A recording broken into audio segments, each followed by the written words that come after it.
Welcome to The Lost Signals Discusses Film and TV. Using the revolutionary Manzur-Ramosi Thurlow scale, or Mons, we scrupulously review these art forms with an emphasis on narrative structure. Join us for another entertaining episode. Hello, and welcome again to Lost Signals Reviews, Film and Television. My name is Chris Morgan, and I'm here with my friends Rich Perry. What's up? Jonathan Ian Manzer. We got to round them all up. And Scott Thurlow. Rising from the ashes. And tonight we are reviewing Dark Phoenix, a.k.a. X-Men Get Me Out of My Contract. And Scott, would you like to start us off with a funny logline? Yeah, so this is a poor man's X-Men Civil War. Anybody else have anything to say before we continue? No, let's just get this over with. All right. Rich can't wait to review this fucking film. Rich, you get to start with the plot. Tell us all about this. Okay, so we start off with the X-Men doing government pro bono work, by helping save an astronaut, a team of astronauts that are about to be hit by a solar flare. But plot twist, it's no regular solar flare. As Jean's saving That's no moon. Yeah, as Jean's saving the remaining astronauts, she absorbs the entirety of the solar flare, and then is brought back to the ship and back down to the school, where they can kind of see that something might be wrong with her. And then eventually she loses her cool, explodes, and then goes on a movie-long rampage of returning to her past, as well as trying to figure out what her future is going to be with these powers, accidentally killing a few people on the way, and causing millions in property damage. Untold damage. Until she eventually makes a heroic sacrifice to get the Phoenix Force away from Earth, defeat the villain that was kind of tacked on, and yeah, save the day. And they renamed the school after her, which I thought was an odd move. Oh, Yeah, they renamed the school after her. But you got to bury Charles Xavier at a point. I guess so. And she may or may not be alive. Or may or may not be dead. And the end. But that's Yeah. okay. That's it for this The one. contract is certainly at an end, as you said, Chris. So, what are you going to make of it and give it? Go ahead, my friends. I think I am going to give this a 1 Mm-hmm. for plot. All right. So, mind if I take over for Go a ahead, moment? buddy. Yes. Please. This movie is both its independent arc of the Dark Phoenix and also the conclusion to the 4-movie arc of this iteration of the X-Men. Mm. I'm going to speak first about the Phoenix arc in terms of another movie.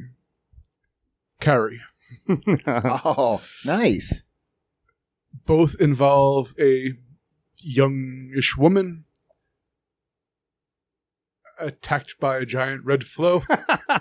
Jesus Christ. In one case, it's coming out. Oh, yeah, one case, thank it's you, going Donnie. in. And, well, though Jean Grey had a prior heightened telekinetic ability, which the character has issues controlling. In Carrie, though, there were really no good characters in there. She was picked on, her mother was a monster, and they crafted a monster. In this, Jean Grey, the X-Men's Carrie, has a kind of stepfather in Charles Xavier who attempts to soften her past by erasing her past, and realizes that this and other things, he has been trying too much to control other people, which is an arc that they've explored in the comics. I think they did a fair job with it in this. Not the greatest, but still a decent one. And he, at the end, is able to talk down the massacre moment, in a sense, and bring Jean down to earth. I actually, when I realized it's kind of very similar to Carrie, I brought it up in my mind because, and this, I'm going to talk about this a bit in themes about that kind of archetype. That deal, yeah, I'm sure. But I thought it was neat. And as a conclusion, especially with the tacked on ending in the train scene, they really do a good job of highlighting all the characters, kind of giving most of the characters at least some kind of screen time, some kind of closure to it. Yeah. Mostly to Hank, who's the surviving member of First Class, who becomes the new Charles Xavier, realizes he can no longer morally be the leader of the X-Men or the mutants, and he goes off in the distance, and he teams up with his old friend Magneto for the next stage of their life in, I guess, the proto-Genosha. And I don't know, overall I was intrigued by the thing. I was entertained for the most part. The end kind of wavered a bit. I thought for sure Magneto died in a scene. And then he appears in the next scene on the train, and I'm like, it seems like this doesn't fit with what they were actually going for. But regardless, it felt a fitting conclusion to the story, so I'm going to give it a 2. All right, I'll speak briefly because I vaguely see what you mean. I didn't actually put together a character connection, but I do like it. So, like, we've sort of run into this before. If I could give this a 1.5, like, I would split it down the middle. But I don't know how to round it, if I should round it up or down. So I may wait to see what you weigh in with, Chris. But I will say, like, yeah, because we medically know, like, this is the last one because of corporate licensing rights and so forth. So, like, I thought it was an okay send-off, like, conclusion to the, like you said, basically the 4-arc First Class and everything within that iteration of the X-Men. So, like, I didn't hate it. Like, I was saying this off cast. Like, I feel as if fans like Rich and like some other people, like Louis, friend of a show and so forth, like, and just collectively, some fans are like offended by the existence and the way they did it. And like, I guess I get that, but I personally am not.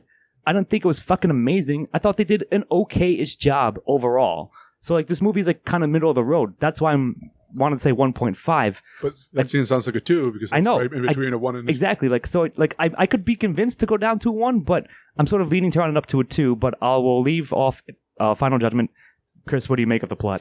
Okay. Act 1 felt very much like the 90s cartoon. It was totally at setup. I liked when Jennifer Lawrence came in and said you should name this X-Women because the women always save your ass. And I'm like, that's pretty perfect. By the way, this fat white guy behind me went, oh, bullshit. I'm like, shut up. Of course he did. I thought that was great. And then Jennifer Lawrence got out of her contract at the by having her character die. By the way, spoiler, Mystique Raven dies in this. Yeah, Raven dies in this, which actually starts the other two people who give a shit about their roles in this, Michael Fassbender and Nicholas Hoult as Magneto and Beast, respectively. And I didn't hate this. I went to see it with Rich, and we had a good time. Well, he didn't have a good time. I had a good time because I was, we'll talk more about like what we were doing during dialogue. But like when the title cards went down and it was black before the movie started, and you heard the voiceover, Rich and I both started laughing. But overall, I didn't hate the movie. I actually liked it better than Apocalypse. I agree. I actually, if I could. I couldn't believe I gave it the scores I gave it. And I would give the first act a 1, second act a 0.5, third act 0.5. So, but okay. What elevated it really, and it really was a who gives a shit the most about what's going on, because Jennifer Lawrence knew she's out of her contract, so she was great during the first act. James McAvoy was inconsistent, but Nicholas Hoult. I have to say, I trashed Sophie Turner's role in her performance in Apocalypse. I very much liked her in this. I still don't like the guy who played Scott. And, I thought for the most part, one of my favorite little gags was when Nightcrawler, the one of the guards said, my kid used to be my kid's hero. He acknowledged he had a kid, and the one, I guess MacGuffin alien wannabe, not threatening at all antagonist. Can't believe it's not a Skrull. I can't believe it's not right. Exactly. Killed him. Nightcrawler grabbed her, put her on the railroad tracks, vanished off, and she got hit by the train. I'm like, that, if nothing else, gave the third act a 0.5. Fair enough. No, but I didn't hate it. It wasn't great, but I'd give it a 2. All right. I kind of like that, yeah. it's okay enough for me to give it an all right 2 as well. Like I like the 1.5.5 thing. That's pretty good. Well, because like I said, the first act did remind me a lot of the 90s cartoon, and for better or worse, that wasn't perfect either, but... So I have a question. Considering that Raven was the basically primary protagonist throughout most of these 4 movies, do you think she had a character arc fulfilling death? Or do you think it was wasted? It's tough. I don't know if it was yes wasted, and no. but I don't think it was fulfilling. Yeah, that's pretty much how I feel. Like But it seemed. I know what they were trying to get at by having her be the one that Jean killed, as like the shocking moment of, oh, you killed off the protagonist that we've been following. Yeah. Well, it was kind of part of her redemption arc, because she did walk away at the end of First Class, stayed away through Days of Future Past, came back at the end of Apocalypse, and she could not redeem.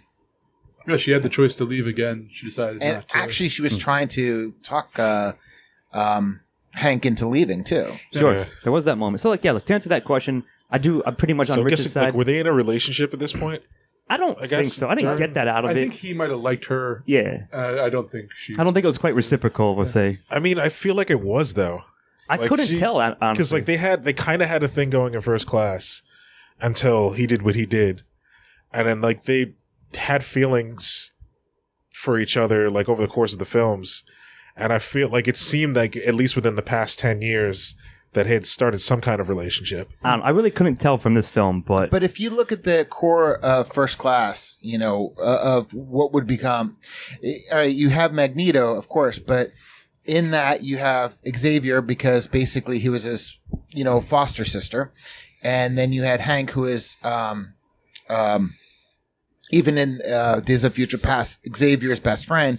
And now with Xavier enjoying the limelight, it seems to me, whether or not in a relationship or not, they kind of became each other's confidant, in that the third part, the person that connected all 3 of them, was kind of enjoying the spotlight and kind of left his other two confidants to kind of carry the torch, so to speak. So yeah, I actually do think that was a good conclusion to her character arc. I don't know if it was done altogether in the best way, but I really think that Jennifer Lawrence did not just walk through the first act. I felt she had a very strong impact on it. I felt that Raven was very strong in the beginning, in the first act. I think that dynamic really helped prop up the first act for me. yeah, I guess I'll say much like about the rest of things about this movie, it was fine. It wasn't the most amazing thing, but I didn't think they totally fucked it up either. Sure, it could have been better maybe, but I wasn't disappointed or thought they totally blew it on that front. True. So Okay. So Scott, does that mean you're giving it a 2? Yep, I'll end up with a 2 for plot. All right. Excellent. And we move on to Ian with theme. So X-Men has always been about outsiders, and however, whatever outsider group they want to address at that moment, they can, using that. In this, it was very female-centric, with both Jennifer Lawrence, Raven's character, saying, hey, the women are often the most powerful or most competent people in this situation. And then you have Sophie Turner's Jean Grey. Now, I brought up the Carrie comparison earlier, and it sort of feels very similar thematically with what they're going for. This is more sci-fi than horror, which what Carrie was, but the idea of... The core of it kind of is similar. Yeah. A young girl becoming a woman, having to deal with the new responsibilities, the power of being a woman, and how a lot of male figures, whether it's her father, her biological father, or just kind of not having anything to do with her, and finding out in the harshest way possible that was the case. And also with finding out that her foster father, in a sense, was lying to her. Manipulated her, yeah. They kind of constantly trying hey, you have this. If you control it, it's there for you. But here's the thing is, I don't know if the Carrie archetype, if you will, is not very often used. You don't see it too much. I don't know if it is a relic of the era that it came from and the warped mind of Stephen King, who deals with a lot of strange issues. Sure. And I don't know if it's an offensive portrayal of Jean Grey or not. And I didn't feel that way, but it's not up to me to decide whether it's an offensive portrayal or not. And I could see it. It's like the idea is that don't be emotional, be under control of your emotions, and like nobody gets hurt in a way. Well, I thought it was interesting that her biological father said, "I can't deal with her. Please take her," and Xavier actually blocked her memory of that, and he took her in. So in a way, he did the wrong thing for the right reason, and he did the wrong thing for the wrong reason. Yes. So in a sense, she was betrayed by both of her father figures. Sure, yeah. I mean, Jean was a very sympathetic character, and again, I am going to give props because it is one of those films where the women very much are very strong in this. You know, I mean, if you're going to take the emotional one, it's definitely Scott. You know, obviously he loves her, so he's going to be. Hank was definitely more the emotional one. It really was. I can see the Carrie archetype now that you're saying that. And here's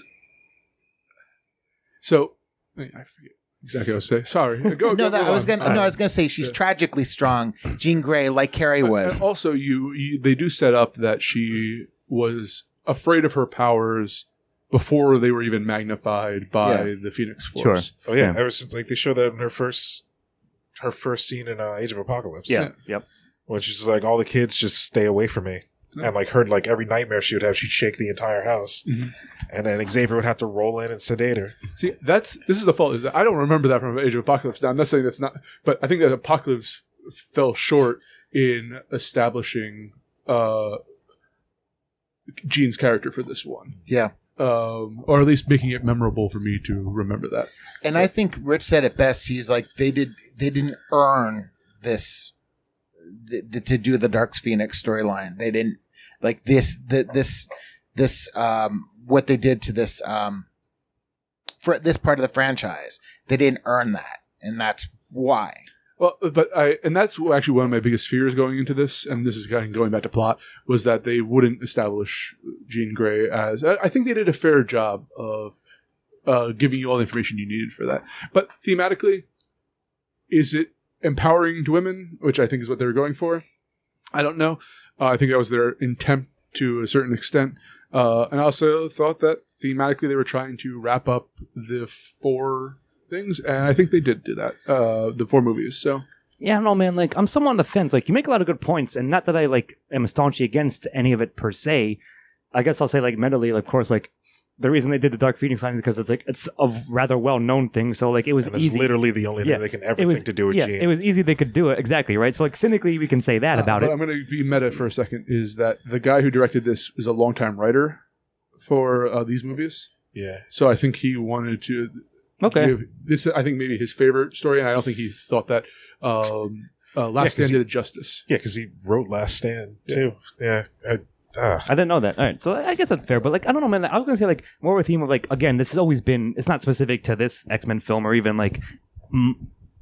It's gonna be prevalent in many superhero films, like being sort of like outcasts, sort of feeling disenfranchised, and then forming a family around others who are also in that situation, right? There are many times at the ending of Phoenix, for sure, you know, like Xavier and everyone's like, you know, we're your family, like, you know, we can help you like get through whatever trauma you're trying to go, like whatever help you need, we're here to provide it for you. Even if you've been cast aside by your biological family. But also the need for trust within a family. Yeah, for sure. And I feel he earned that trust back from Jean by the end of it.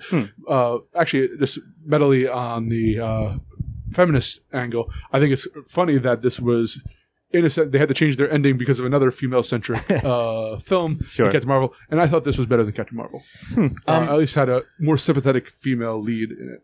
I want to say something about like strength and characters, and I'm not saying that they propped her up to be like a Mary Sue or anything. I mean, being strong is to be able to integrate being human, like to deal with your your weaknesses, to deal with your strengths, to come to terms with a lot of things.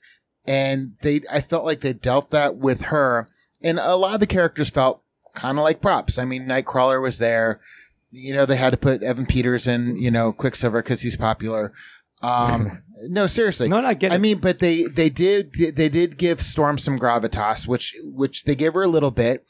But I mean, what I'm saying is these characters, you didn't feel like it was Magneto, Charles, and Raven. You felt like this was they did really humanize Jean's transition to Phoenix in a way that First Class didn't, or not First Class, Last Stand didn't. Yeah.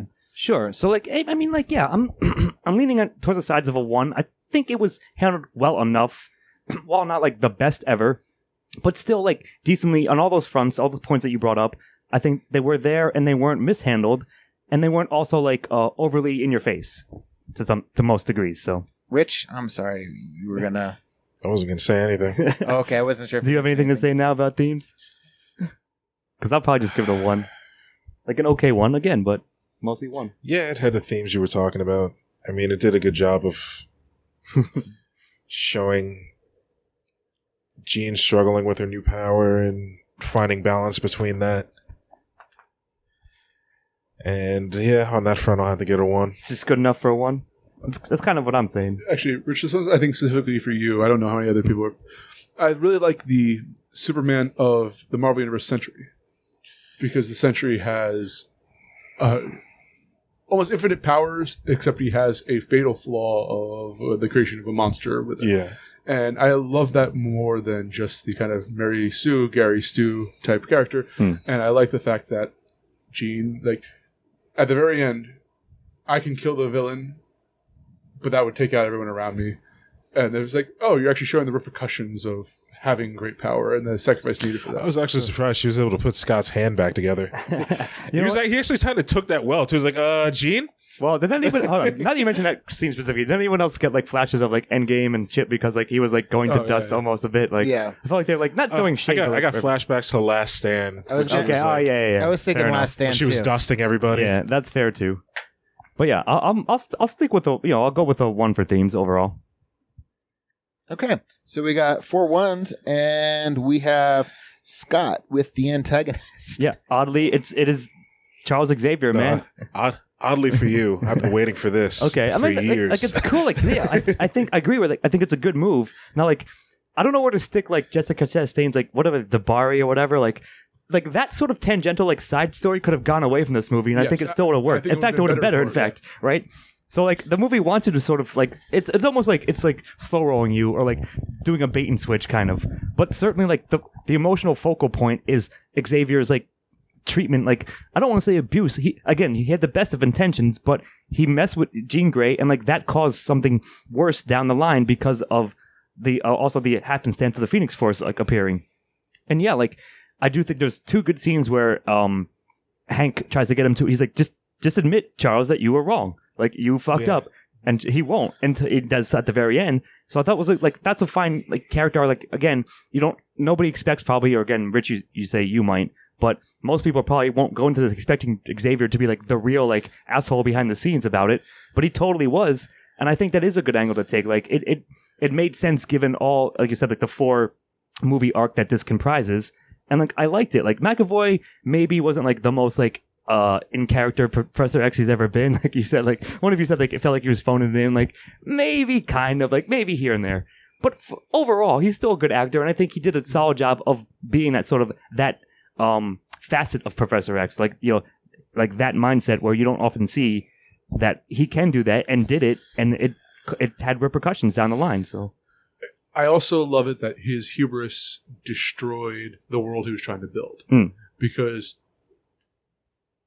I think I forget who it was. I think it was Magneto who said it basically like they'll turn on you the like second, that. yeah. And you might be their buddy now. It's like the Batman thing. They need you now. Well, when they don't, they'll cast you off like a leper. And yeah, it's his fault for everything that happens in this film. Yeah. And as I said, Raven's dead because of your actions. The benefit that or the view of mutants shattered now because of your actions. That was great. Yeah, so for all that, I like love the scene where he like calls the president. They're just like, yeah, this number is going to be disconnected. Yeah, fuck off, Charles. Hello? Hello? Yeah, that was a bit of an amusing scene. So yeah, I think it's a good like choice on their part to do that with him. So I'm going to give it a 1 probably. I was going to say nothing to me. If you're going to talk about dynamics, whether who really, McAvoy's a great actor, but that scene in the kitchen where he's trying to reminisce, and Hank's not giving him any bit. He's just like, the first time I met Raven was in here. He's basically, fuck you, Charles. I mean, you really got the sense of. I love how he's just like boiling, about to go over the brim. Yeah, like silently the entire scene. Yeah, he's fucking seething. Yeah. I have to say, it's one of those things where I could tell Nicholas Hoult was really 100% there, and I really wasn't sure if McAvoy was. Fair enough. I get what you mean. Yes. Yeah, but that indifference, in a way, of it worked with that. Yeah, Yeah. It's him spending the entire time rationalizing in his brain how he's not to blame for this. Yeah. Mm-hmm. Yeah. I mean, I agree with you. It did work in that scene. So yeah, Like I'm giving it a 1. I've been waiting for this characterization of Charles ever since I read Deadly Genesis. Fair enough. All right, nice. And he has always been the best to me as like this man who like does so much good and then gets so full of himself that he just fucks everything up. Yeah. And always at the end, he's just like, he refuses to admit his guilt until they cast him out and then he comes rolling back in. Sure. Or in some cases, walking. Yeah. Forcibly you walked. Oh my God, how great was that scene? That was a good scene. So I'll speak about that. Yeah. Let's talk about it in style. But, But it worked. Like you said, yeah. But yeah, I very much enjoyed him as the villain in this story. So yeah, I'll give it a credit on that front and put a 1 there.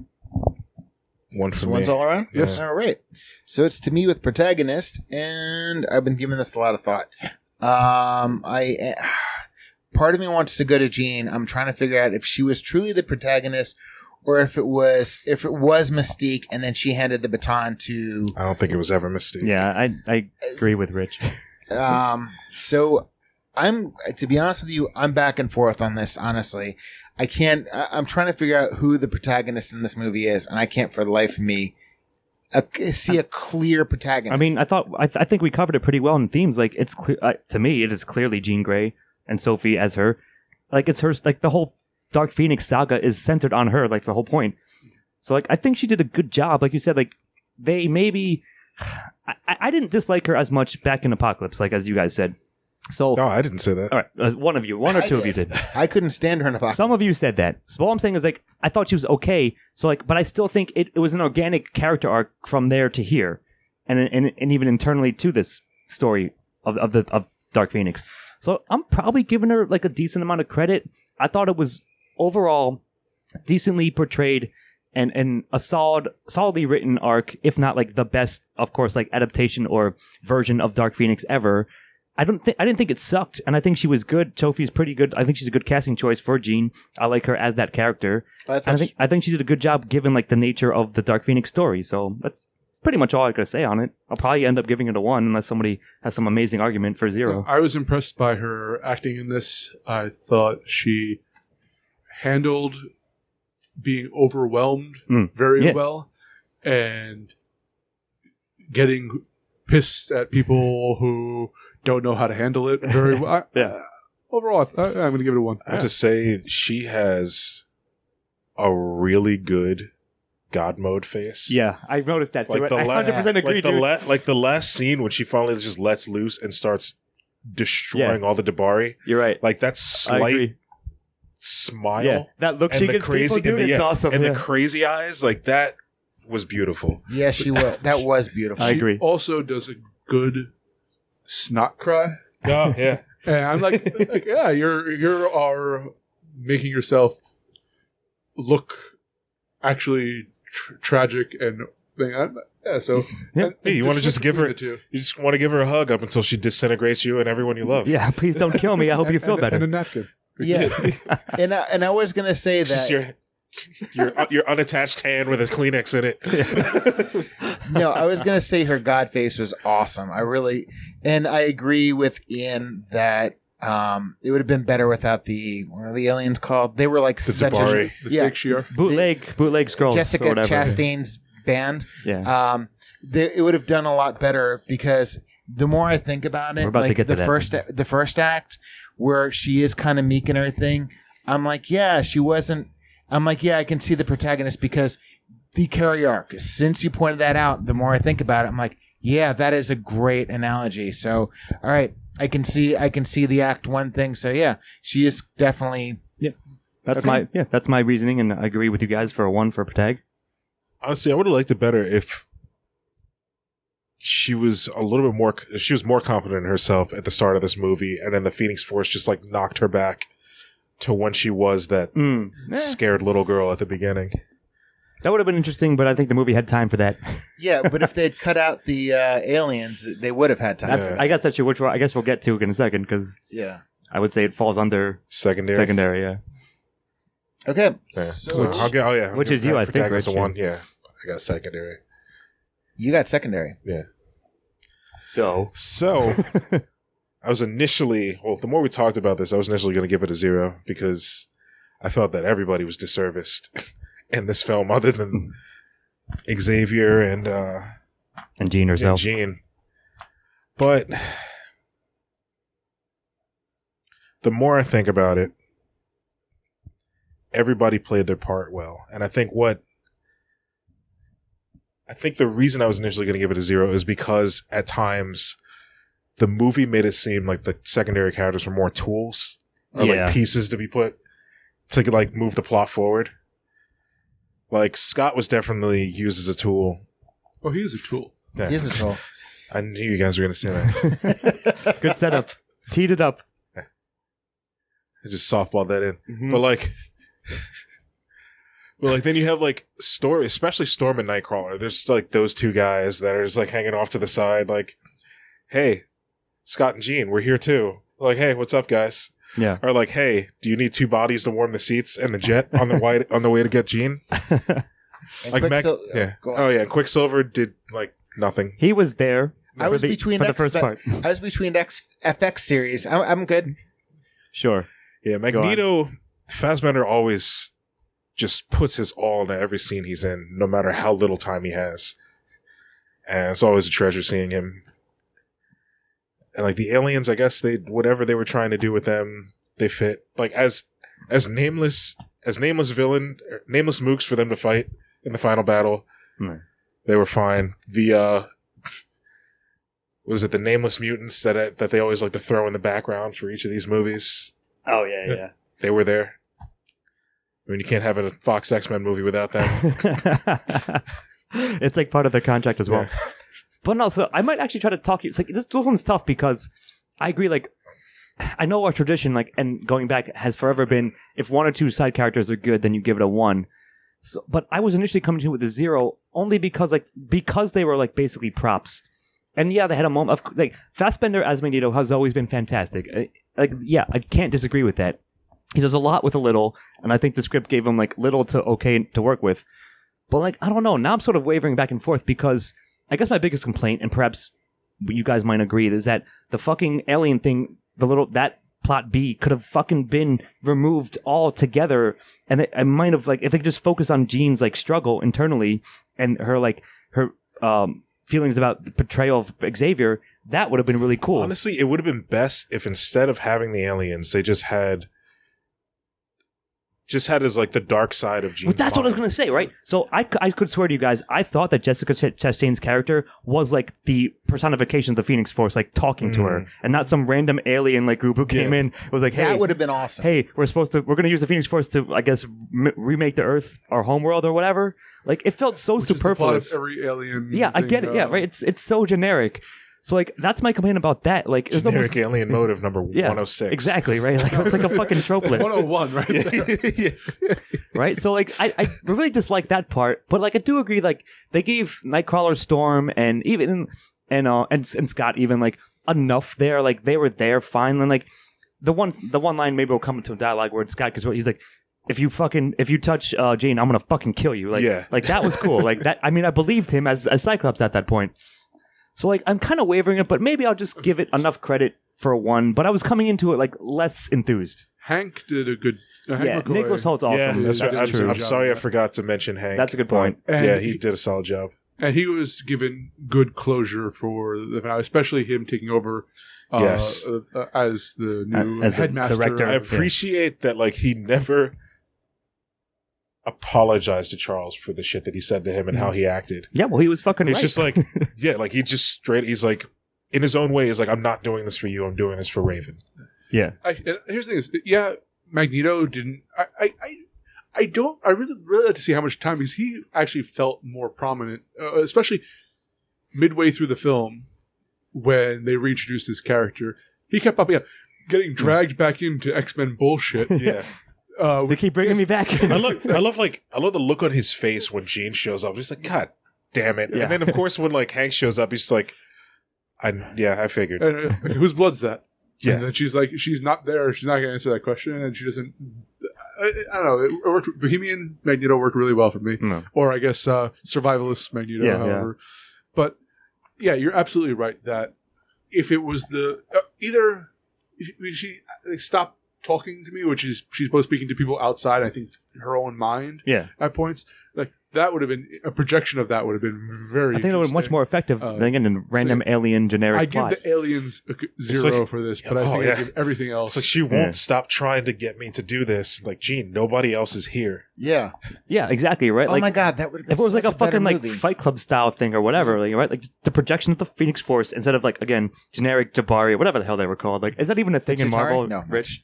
The Jabari? Yeah. That is the planet that Dark Phoenix destroys in the comics when Oh. she makes the sun go supernova. Okay, so it's like some tangential reference there, I guess. But yeah, either way, that plot line and those characters get a 0. But like like the supporting cast of the X-Men themselves probably are enough for a 1 for me. Although I was going into it less enthused. Like I Honestly, said, I think I'll give it a 1 just for Dazzler. If I was seeing her in a Just for that fucking ref- movie. Sure. But yeah, overall, it's enough to override it for a I 1. forgot about that. That was actually really. It was a cool scene, yeah. The party scene, yeah. I was like the entire movie up until that point, I was just like bored as shit. And then as soon as I heard the music and they panned over, I just see her in the white jumpsuit with the blue face paint and the light The show lights going going everywhere, on. yeah. I was like, I hopped up in my seat and I was just like, okay, yeah, I'm here for this. All right. Very nice. Mutant dance party in the woods. Yeah. So the 1 from everybody? Yeah, at the I end of the day? agree. Think so? I don't have anything to add. Okay. 2 things I did notice. So, no. Before, All right, take it easy, Xavier. okay, yeah, all right. I do have 2 things to add that I meant to say before. Go 2 on. things that I liked. Number 1 is I like the callback to the red, the maroon or purple, whatever duster that Jean wore. That kind of calls back to Last Stand, which is one of the few things I liked about I Last Stand. noticed that. Right. And number 2, Rich and I both thought was cool was like when they're on the jet, they're like Scott, and he gets. Oh, in that thing. yeah, I forgot And about that. Star Wars Cyclops blaster. Yeah. The Cyclops phaser at the where I was like, because she's like, Scott, we're going to drop him. I'm like, are they going to drop him into space? And then, like, he fits his face into the. I'm like, that is pretty fucking cool. Like, they dropped like, them when- down to the. I don't think I've ever seen that before. I didn't Yeah. either. Although, now that you brought up space, though, they spent a lot of time in the vacuum of space without any breathing equipment. Yeah. Different characters. No, wait, they had duct tape. Yeah, remember? Duct tape Yeah. was awesome. Apparently but Jean can breathe in as space. long as you don't, as long as you exhale and keep your. Well, she had her eyes open, so never mind. It doesn't matter. Like, She had a telekinetic shield. Let's just Yeah, sure. say that. Sure. Okay, so we're going 1s all around for supporting. I think so. Okay, awesome. And Ian, it's to you with 0. dialogue. I'm sorry. There's some decent You dialogue. don't have to be in sorry, here, dude. But there's some terrible dialogue. No, in there's this. decent delivery, but of horrible dialogue. Oh, Yeah, I think that's well stated. Like, I'll be brief as well. Like, there are like 2 okay exchanges, and one is like a meta one when fucking Magneto's like, shut, like, no more speeches, Charles. Like, fuck Yeah, you. nobody cares. Yeah, we're done with that shit. Like, that was funny, I guess. But What? compared to the rest of it, it's just bland. And like I'll let you speak about you guys' unique experience. You've heard most of this dialogue Yeah, in every other movie it's that like you've it's ever reshuffled heard. from other Yeah. shit. Like after a certain point, we were just like finishing the sentences for each of the characters. Yeah, And I'm just like, I remember I forgot which line it was. The first one, just like, oh man, they really went there, and then it kept going and going, and then like finally, I just started joining in. yeah. I was doing it in my head, and then as soon as I heard Rich say it, I burst into laughter. No, when Charles Xavier goes, like, I'm the villain all along, it's like, please. I'm the bad guy. How did that happen? Sure. Hey, Gene, did you hear what the kids have started calling you? Been calling you the Phoenix, the bird that rises Yeah. from the. I got it. Like, thank you. Okay, thank you. There's even one thing. Or like even when Jessica Chastain, it's like that wasn't a solar flare. It was this primal force Yeah, that was that travels and lays waste all on its way. And I like turned to Chris. I'm like, was this some kind of Phoenix force? Yeah. I understand human speech better if you're not screaming or something like that. Yeah. It's not it's all you. very generic and bland. What was it? There was some line that was like similar No, to like, there was it's one- not you, it's me. I'll give you the final example at the end. Like, your emotions make you weak. No, they make me Yeah. strong. Like, okay, Yes, yes. that Never was heard it. that That shit was before, it. ever. Right? So, like, Yeah, because like when she says like your emotions make you weak, I was like, don't you fucking dare! there's no My other emotions fucking. make me strong. There's no other fucking response to that. No! You know that? Yeah, it was inevitable. So, like, yes, you're No, right, the Chris. perfect way to respond to that is "fuck you." That's where they should have. That's where they should have Yeah. used their one You think F word. based on all the dialogue coming before that, do you think we were going to do that? Of course not. I know. But yeah, like you said, Chris, it was bad dialogue for the most It part, was- delivered pretty good for the It was most part. script writing Yeah, 101. it wasn't though from X-Men 1 from way back in the day. What happens when a frog gets struck by lightning? The same Oh, thing as yeah. everything else. Jesus That's the worst line of Christ! dialogue of all time. I can't believe you remember that. Oh, how because it's so bad. I guess I suppressed it much like Jean Grey suppressed her past. But no, yeah, dialogue 0. Like, I cannot give it credit. Terrible. Part of me wants to give it a 1 because of how terrible it is, and I'll no, always man. remember for it. No, I'm going to give it a -1. All right. Well, it's a 0 or below, I guess we'll say. Yeah, the dialogue was horrible.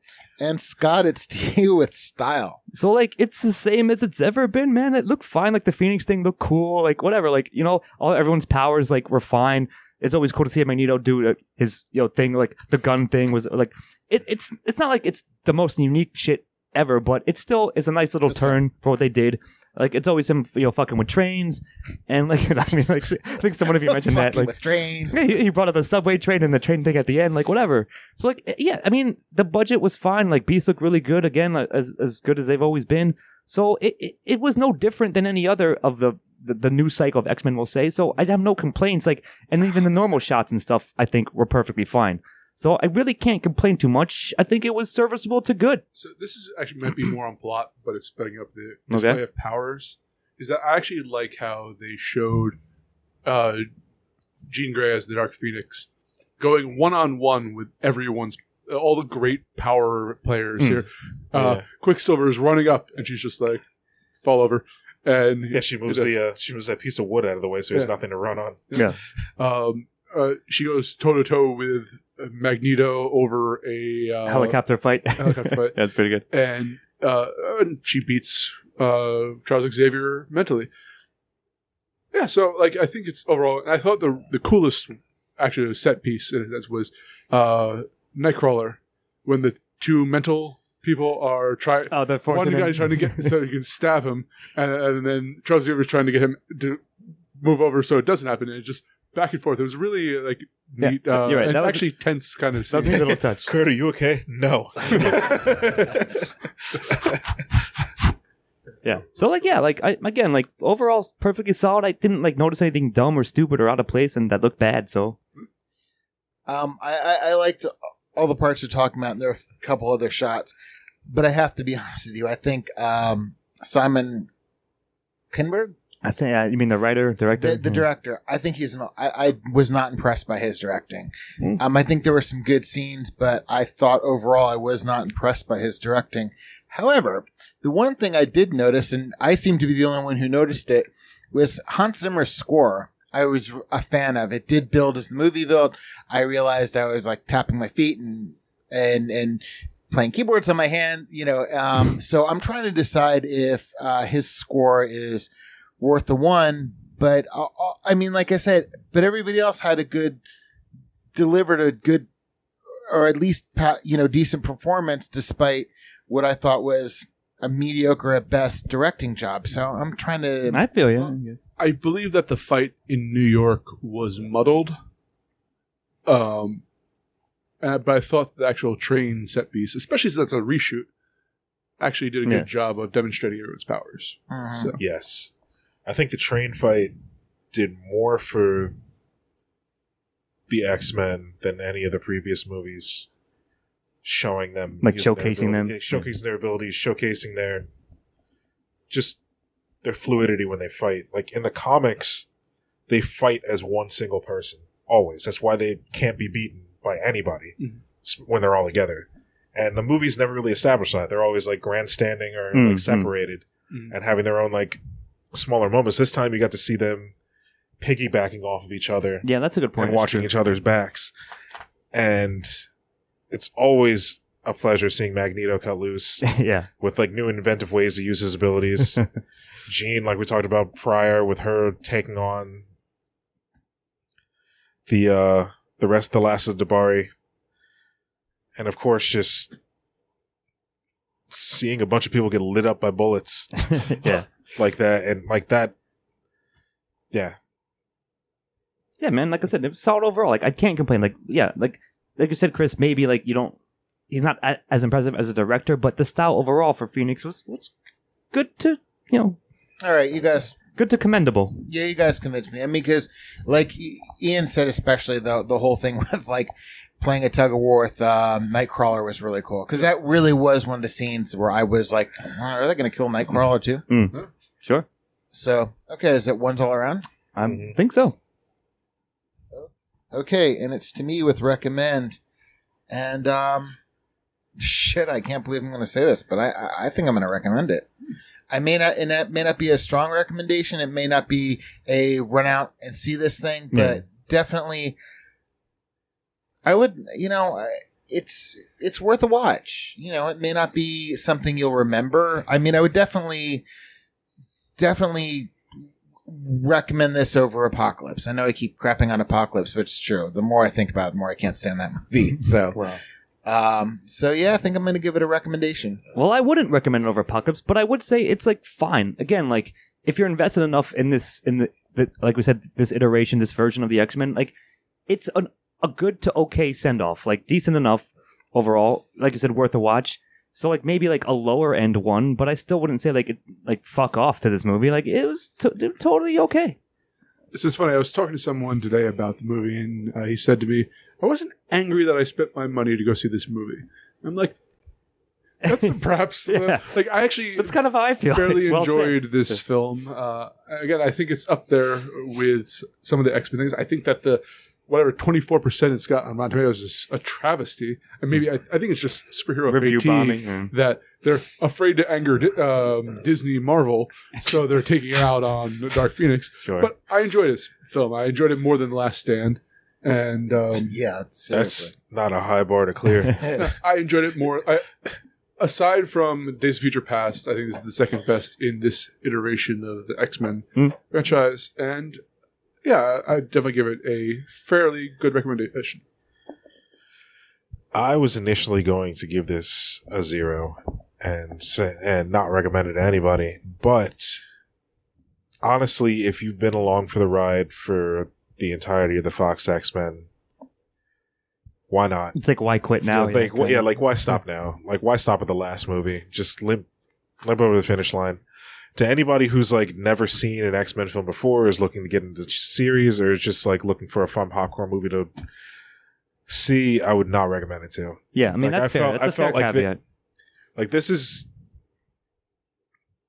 is one of those movies you have to have the pre-existing connection to these characters, or at least the story itself, or the universe that they built itself.